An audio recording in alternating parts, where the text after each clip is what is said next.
महाराष्ट्र का उत्तर प्रदेश से घनिष्ठ संबंध रहा है। प्रभु राम लंका जाते समय नासिक के पास पंचवटी में रुके थे। भगवान राम के आशीर्वाद से महाराष्ट्र महान संतों, योद्धाओं और समाज सुधारकों की भूमि बन गया। जानकर प्रसन्नता हुई कि सरदार पटेल बौद्धिक विचार मंच सन 2018 से सामाजिक समरसता को बनाने में सतत प्रयत्नशील है। मंच सरदार वल्लभ भाई पटेल की विचारधारा को आधार बनाकर कार्य कर रहा है, जो वाकई सराहनीय है। एक प्रसिद्ध उदाहरण है जिसका तात्पर्य है, समाज में बुराई की जीत तभी होती है जब अच्छे लोग कुछ भी सकारात्मक कार्य नहीं करते। सरदार पटेल बौद्धिक विचार मंच जीवन के सभी क्षेत्रों के विचारकों का एक मंच है, जो देश में सामाजिक, आर्थिक, राजनीतिक विकास पर मंथन में सक्रिय योगदान देकर पूरे समाज को उन्नत करना चाहते हैं, समाज को ऊपर उठाना चाहते हैं। कितना अच्छा होगा यदि भारत के हर प्रमुख शहर कस्बों में सरदार पटेल बौद्धिक विचार मंच की स्थापना हो।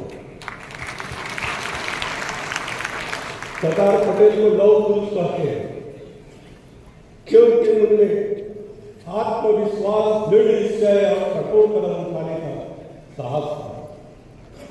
हमें समाज की वास्तविक समस्याओं पर चर्चा के लिए ऐसे मंचों की आवश्यकता है। सरदार वल्लभ भाई पटेल का नाम सुनते ही भारत के सभी रियासतों को एकजुट करने में निभाई गई उनकी शानदार भूमिका दिमाग में आ जाती है। यह शायद नवोदित स्वतंत्र देश के जीवन का सबसे कठिन दौर था, लेकिन सरदार पटेल ने इस बड़ी सूझबूझ और दृढ़ दृष्टिकोण को से संभाला है। यदि वह न होते तो देश अनेक इतिहासों में बाधित हो गया होता। दूसरा मैं कहूँगा कि सरदार पटेल का सबसे महत्वपूर्ण योगदान भारतीय सिविल सेवा को बनाए रखने में था। भारतीय सिविल सेवा की प्रासंगिक के बारे में राजनीतिक नेताओं के बीच भिन्न भिन्न विचार के कुछ नेताओं ने भारतीय सिविल सेवा को बताया था, न तो भारतीय है न सिविल है और न इसमें सेवा की कोई तत्व है। आज़ादी के सत्तर साल बाद सरदार पटेल को धन्यवाद देना होगा। भारतीय सिविल सेवाओं ने देश को एकजुट रखने में महत्वपूर्ण भूमिका निभाई। सामाजिक समरसता एक महत्वपूर्ण मुद्दा है जो भारतीय समाज एक साथ रहने की क्षमता प्रदान करता है। यह समृद्धि प्रौद्योगिकी के विकास के साथ संगठन ही कर सकता है, जो एक मजबूत समाज और मजबूत देश की नींव होती है। सरदार वल्लभ भाई पटेल को सामाजिक समरसता की महत्वता का अच्छा ज्ञान था और उन्होंने इसे बढ़ावा देने के लिए कई पहल की। उन्होंने विभिन्न सामाजिक समुदायों को संगठित किया और सभी वर्ग और जातियों को समान स्थान प्रदान करने के लिए निरंतर प्रयास किया। वल्लभ भाई पटेल के द्वारा शुरू की गई सामाजिक समरसता नीति आधारभूत मूल्यों पर आधारित थी, जहाँ सभी लोग मानव अधिकार, समान प्रोत्साहन और समानता के लिए समान अवसर प्राप्त कर सकते हैं। इसका उद्देश्य सामाजिक और आर्थिक विकास के लिए सभी मानव संसाधनों का समुचित उपयोग करके समृद्धि और प्रगति प्राप्त करना है। सरदार पटेल की सामाजिक समरसता की प्रमुख चिंता सामाजिक विषमता और असमानता को कम करने की है। उन्होंने अनुसूचित जातियों, गरीबों, महिलाओं और असामान्य वर्गों के लिए योजनाएं शुरू की, जिनका मुख्य उद्देश्य उन्हें समानता और मौका प्रदान करना है। वल्लभ भाई पटेल के प्रयासों के बदौलत भारतीय समाज में सामाजिक समरसता बढ़ गई है। सामाजिक समरसता विकास सतत रूप से हो रहा है और भारतीय समाज की ताकत और मजबूती को बढ़ा रहा है। इसी समरसता के विचार को मद्देनजर रखते प्रधानमंत्री ने समाज के सभी वर्गों से, विशेष रूप से युवाओं से, भारत के इस अमृत काल के हर पल का उपयोग राष्ट्र निर्माण कार्य के लिए करने की अपील की है, ताकि 2047 तक भारत एक विकसित राष्ट्र बन सके। हमारा विकसित राष्ट्र के रूप में उभरना काफी हद तक इस बात पर निर्भर करेगा कि हम अपने जनसांख्यिकीय लाभांश का उपयोग कैसे कर सकते हैं। चीन हमारे से पहले ज्यादा था जनसंख्या, दूसरे नंबर पर हम थे, लेकिन अब चीन हमसे जनसंख्या में पीछे हो गया, भारत जनसंख्या में आगे हो गया। हम भारत और चीन की जब तुलना करते हैं तो मुझे एक कारण समझ में आया कि चीन इतना आगे क्यों बढ़ गया। आर्थिक दृष्टिकोण से संपन्न कैसे हो। चीन अपनी जनसंख्या को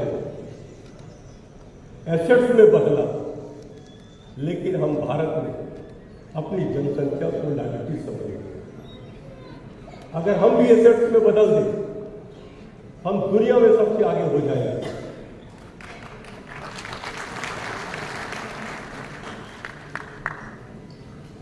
अभी समाज के बारे में काफी चिंता लगी,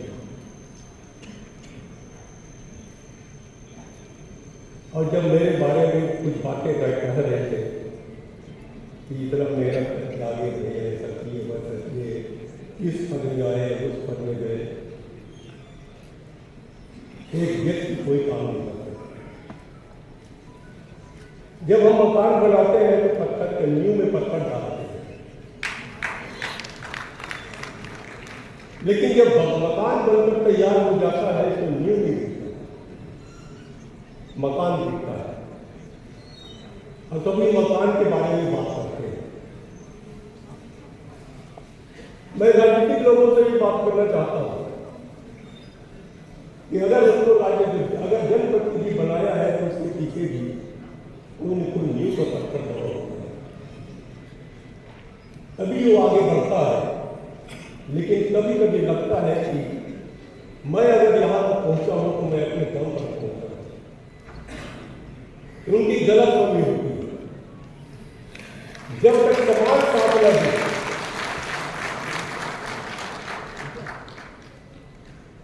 अगर सोचो कि कोई पार्टी में खाली नेता हो जाए, क्या करता ना हो तो वो पार्टी चल पाएगी क्या हो। जमीनी काम करने वाला कार्यकर्ता भी चाहिए, और समाज को भी उसी दिशा में काम होना चाहिए। लेकिन कोई निस्वार्थ भाव से समाज सेवा जब करता है, तो मैं तो कई समाज के बैठकों में गया, अधिवेशन में गया, और मैं देखा कि समाज के जब चुनाव होते हैं तो जैसा आमसभा में, लोकसभा या विधानसभा में चुनाव हो रहा हो, बैनर पोस्टर लगाकर समाज के चुनाव में प्रचार करते हैं, काफी पैसा खर्च कर देते हैं। समाज का कोई जब अध्यक्ष बनता है, न उसको कोई लाल बत्ती मिलती, न कोई समाज की तरफ से कोई वेतन मिलता। जो भी अध्यक्ष पदाधिकारी बनते हैं वो अपना समय देते हैं, अपनी जेब से पैसा खर्च करते हैं, तभी समाज खड़ा होता है। लेकिन वहां भी कोई न कोई ऐसा व्यक्ति हो जाता है जो अच्छे कामों को भी आलोचना में लग जाते हैं। जब त्रेता युग में भगवान राम के राम राज्य था, उस समय काला धोबी एक था, तो यहाँ पर कलयुग में कितने काला धोबी होंगे कुछ पता नहीं। हम गणेश जी की पूजा करते हैं। अब गणेश जी की जो आकृति है उसका आप चिंतन करें। कान बड़ा होता है, आंख छोटा होता है, पेट बड़ा होता है। पेट बड़ा इसलिए है, इसलिए नहीं है कि वो ज्यादा मोटा खाता हो। गणेश जी हमारे लिए एक उदाहरण है। आंख छोटा है, सूक्ष्म दृष्टि से आप देखिए। कान बड़ा है कि हम सबकी सुने, और सबकी बातों को सुनकर हम अपने पेट में बचा।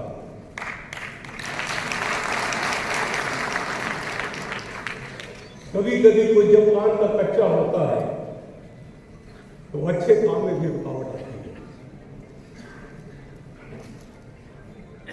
आज इस मंच को देखकर मुझे इतनी खुशी हो रही है कि मैं पहली बार ऐसे बुद्धिजीवियों के बीच में, समाज के बीच, कि मैं समाज के अंदर इतने बुद्धिजीवी का कार्यक्रम कभी नहीं देखा।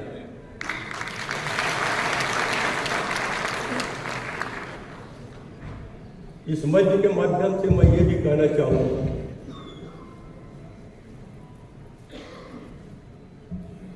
कि राजनीतिक पार्टियां भी जब टिकट देती है तो वो जन से वो देखती है कि कौन समाज की बहुमत, और इसलिए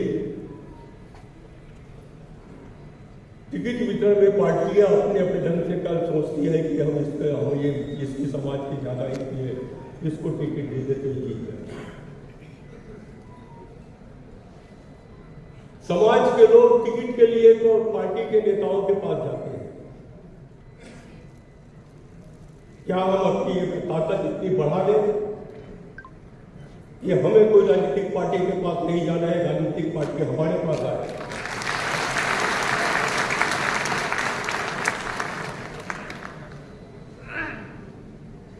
हर राज्य में नियम बना हुआ है कि कोई भी चुनाव में 30% महिला का आरक्षण, चाहे वो नगर पंचायत के चुनाव हो, कोई भी चुनाव जो स्थानीय स्तर पर होता है। क्या हम अपनी महिलाओं को घर से बाहर निकाले हैं? जब कोई स्थानीय चुनाव की जब चुनाव होता है, चुनाव की बात आती है तो महिलाएं ढूंढना पड़ता है। हम अपनी महिलाओं को भी इतना हम सक्षम बनाए कि स्थानीय चुनाव में भाग ले सके। कई बार देखने में आता है कि पंचायत चुनाव होता है, सरपंच बन जाती है महिला, लेकिन महिला काम नहीं करती, उसके पति काम करते हैं। लेकिन हमारा समाज इतना बड़ा समाज है और मुझे खुशी है कि हमारे समाज का आदर्श वल्लभ भाई पटेल जी है।